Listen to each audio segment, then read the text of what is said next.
وهنعمهم خالص، ما يبقاش فيهم اي كلاكيع ولا حاجه.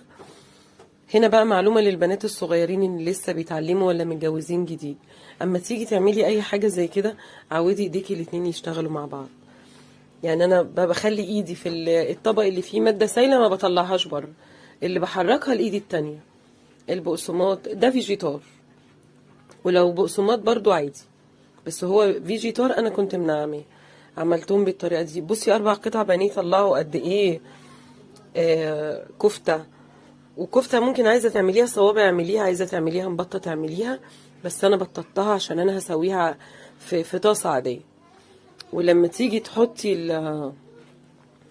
البانيه الكوكي ده تحطيه في الزيت، ما يبقاش الزيت سخن قوي،